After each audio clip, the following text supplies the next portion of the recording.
कॉलेजमध्ये पेपर झाल्याच्या नंतर स्टॉपला मला आली होती माझी बहीण न्यायला आणि इथं सगळं प्लंबिंगचं सामान आलेलं होतं, कारण आज सगळे पाईप बसून घ्यायचे आणि प्लंबर काकासुद्धा आले होते. त्यांचं काहीतरी चाललं होतं खोदायचं काम आणि बाबा इकडं काहीतरी करत होते.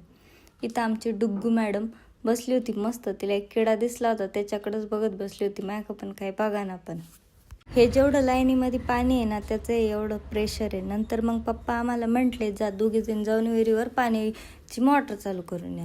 मग आम्ही दोघी निघालो होतो आणि इकडून रस्ता नाही आहे तरी पण माझ्या बहिणीला तिथूनच जायचं होतं.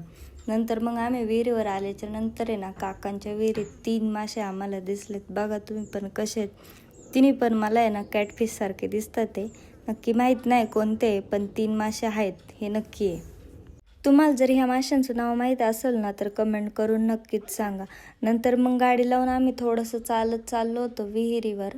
तर विहिरीवर म्हणजे थोडीशी लांब आहे ना विहीर, त्याच्यामुळं मग विहिरीवर आल्याच्या नंतर ऑटो पहिला बंद केला, जरा घाबरतच बंद केला.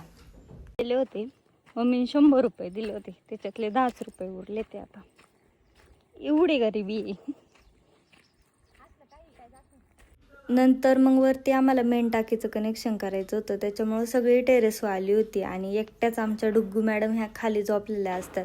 कुणाचं काही पण चाललेलं असो पण आमची झोप कमी नाही झाली पाहिजे. तर मग असा होता आमचा आजचा दिवस. आता भेटूया आपण पुढच्या ब्लॉगमध्ये.